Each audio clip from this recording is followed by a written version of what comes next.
This is the all-new Motorstar Easy Ride 150N. 150cc maxi scooter, single overhead cam, 4-stroke engine. Front wheel tire size is 130 by 60 by 13. And disc brake, hydraulic type. And sa speed sensor niya is naka-magnetic speed sensor na rin siya. Sa rear wheel naman niya is the same lang, 130 by 60 by 13, and naka-disc brake din siya na hydraulic type. Sa fuel tank naman niya, hindi siya katulad ng ibang maxi scoot na may switch or may pindutan na para buksan yung fuel tank. Dito is manual, disusi siya, and it has a capacity of 6.6 liters.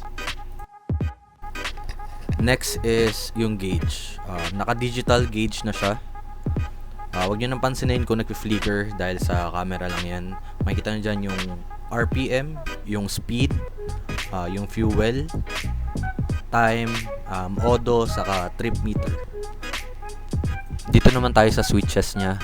So yan, makikita nyo yung signal light, busina, yung high and low ng headlight. Then meron na rin siyang built-in na passing through light. Sa right hand switch naman, yan, makikita nyo yung may kill switch na rin siya. And may switch on headlight, park light, and then may electric starter din siya. And ayun nga pala, bago ko makalimutan, may kick starter din siya. Next is yung sa headlight niya. Headlight niya is full LED na rin. Kahit yung park light niya, sa tail light niya is full LED na rin. Kahit yung signal light niya is LED na rin. Sa windshield naman niya, stock yan. Pero yung sa side mirror, hindi na. So, binilang ko siya na accessories. Yung bracket niya is same as from NMAX version 1. And then, yung original na side mirror nito is nakalagay lang sa handlebar. Katulad lang din ng NMAX. Pinalitan ko lang din siya ng side mirror na ganyan. Next tayo is yung sa underseat compartment niya. Hindi ko sure kung ilang liters to, pero hindi kasya ang helmet katulad ng NMAX or sa Aerox or sa ADV. Ayan lang talaga yung kasya sa kanya. Kaya bumili ako ng 55 liters na top box. Yan, nabili ko siya sa Costco Market. Yung bracket sa likod para sa top box is same lang siya pang NMAX version 1. Sa rear shock naman, pagkakaalam ko 330mm yung size niya. Same siya ng size ng NMAX. So, ang problema dito is masyadong matagtag, masyadong matigas. Kaya pwede siyang palitan ng pang Aerox, pero lowered siya. Pwede yung pang NMAX, or the best is yung pang PCX. So, sa front shock suspension naman niya is telescopic type. Base sa review is matigas nga siya. Kailangan siyang ipa-repack or kailangan ng bawasan ng fork oil. And sa cooling system niya is air cool. Yan, air cool lang siya. And bago ko makalimutan, this Easy Ride 150N, carb type engine siya. Sa price niya is SRP niya is 62,000. And ayan yung ibang information na nakuha ko sa kasa na pinagkunan ko. Pero kinuha ko siya ng cash, nakuha ko siya ng 56,000 pesos only. Sa colorway naman niya, yan, merong blue, merong glossy black, merong red, meron din orange, and meron ding matte black.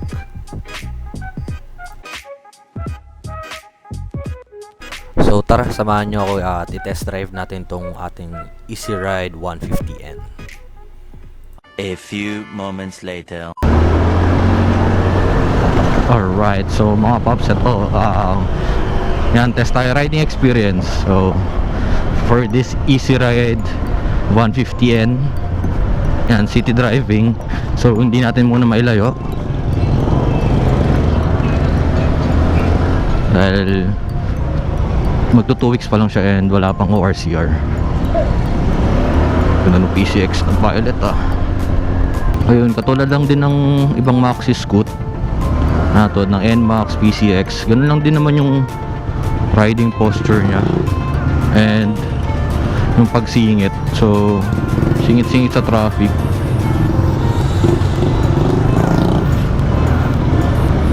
Ayun katulad ng NMAX. So same lang din naman. Pag kasya sila, kasya ako. Pag di sila kasya, hindi rin ako kasya.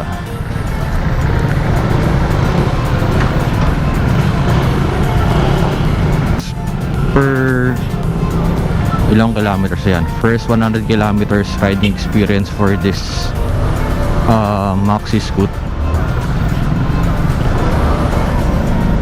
Yan, wala lang talagang torque. So yan, medyo mahina lang talaga yung torque nya. And yan, tayin ko munang masulit yung stock na panggilid. Modify natin yung panggilid nito. Yan, sa singitan sakto lang. Yan, same lang siya ng mga maxi scoot na iba rin. Pag sobrang skip na hindi na makalusot.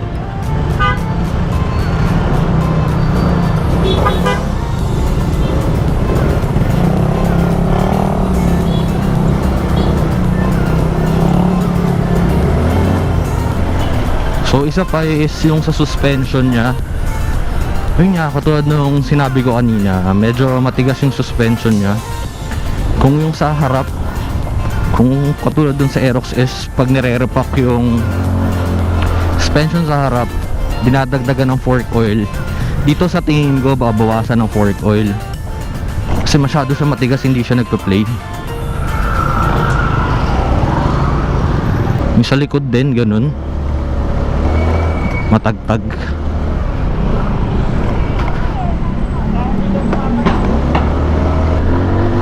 Sa acceleration naman, pag overtake ka naman kaya. Ang inaano ko lang dito yung pag nag-start ka sa zero, yung torque nya parang ang baba. Pero kung overtaking naman, kayang-kaya naman, of course. Yan, hindi natin masyado mabira kasi break in. And halos 102 kilometers pa lang tinatakbo. So takbong 40 to 60 lang muna.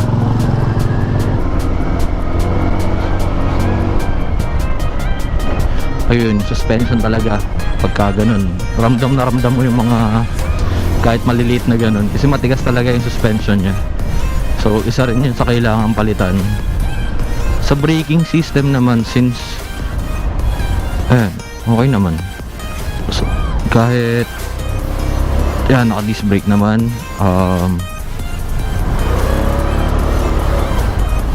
Oops.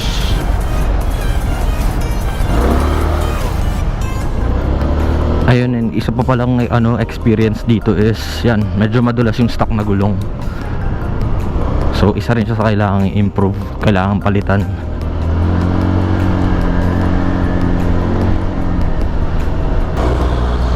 So hindi tayo makabirit talaga eh. So sa susunod na vlog natin, gawa natin to pag tapos na yung break-in period. Yan, gagawin ko ito ng vlog after ng break-in period kasi try natin testingin yung performance speed nya, high speed stability. Ayun, kasi takbong pogi lang tayo ngayon eh, 40 to 60 lang, so break-in period. When it comes naman to fuel consumption, so parang lumalabas siya na 30 to 32 kilometers per liter. So not bad na rin for under break-in pa, hindi ko alam kung tapos ng break-in baka tumipid pa lalo. So not bad na rin siya for 150cc scooter and carb type pa siya. So, halos ganito lang din consumption nung super stock ko na Aerox. Minsan nga 29 lang eh. So depende pa rin sa driving habit. Bomba ka ng bomba, birit ka ng birit. So overall na review ko dito, ayun nga, maraming kailangan palitan. Nandun na tayo. Ang daming kailangan improve. Pero sa presyo niya na sabi natin 60,000 for 150cc maxi scoot, eh okay na siya. Diba? Wag kasi nating compare muna sa yung performance sa NMAX sa mga big 4 na brand ng motor, kasi sa presyo pa lang almost kalahati na.